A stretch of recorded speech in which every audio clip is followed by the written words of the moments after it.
നമസ്കാരം, ഞാൻ Sethulakshmi. Manara care joint free Kaumudi ഹെഡ്ലൈൻസിലേക്ക് സ്വാഗതം. Powered by ARMC. കയ്യേറ്റത്തിന് കടിഞ്ഞാൺ. കൊച്ചിയിലെ വിവാദ DLF ഫ്ളാറ്റ് പൊളിക്കണമെന്ന് ഹൈക്കോടതി. പൊളിക്കേണ്ടത് ചെലവന്നൂർ കായൽ തീരത്തെ ഫ്ളാറ്റ്. കെട്ടിടം നിർമ്മിച്ചത് തീരദേശ പരിപാലന നിയമം ലംഘിച്ചും കായൽ കയ്യേറിയും. തുടർ നിർമ്മാണം പാടില്ലെന്നും ഹൈക്കോടതി. പേയ്മെന്റ് പണിയാകും. CPIയുടെ സീറ്റ് കോള വിവാദത്തിൽ ലോകായുക്ത അന്വേഷണം തുടരും. വിഷയം ആഭ്യന്തരമാണെന്ന CPI വാദം തള്ളി.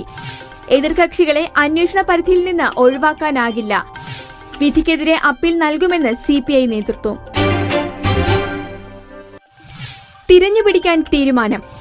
മാവോയിസ്റ്റ് വേട്ട ശക്തമാക്കുമെന്ന് ആഭ്യന്തരമന്ത്രി രമേശ് ചെന്നിത്തല. തമിഴ്നാട്, കർണാടക സർക്കാരുകളുടെ സഹകരണത്തോടെ വനമേഖലകളിൽ വിപുലമായ തിരച്ചിലിന് തീരുമാനം.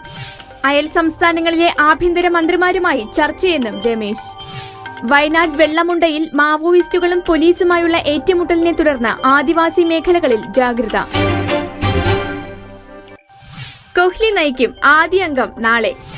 ഇന്ത്യ ഓസ്ട്രേലിയ ആദ്യ ടെസ്റ്റ് നാളെ. ഇന്ത്യയെ നയിക്കുന്നത് വിരാട് കോഹ്ലി. പരിക്ക് ഭേദമാകാത്ത ധോണി കളിക്കില്ല. മത്സരം രാവിലെ 5:30 അഡ്ലേഡിൽ. ഫാസ്റ്റ് ബൌളർ ഭുവനേശ്വർ കുമാറിനും പരിക്ക്. അഡ്ലേഡ് ടെസ്റ്റ് അന്തരിച്ച ഓസീസ് താരം ഫിലിപ്പ് ഹ്യൂസിന് സമർപ്പിക്കും. Manara care joint free Kaumudi headlines powered by ARMC സമാപിക്കുന്നു. അടുത്ത ഹെഡ്ലൈൻസ് 1 മണിക്കൂറിന് ശേഷം. നമസ്കാരം.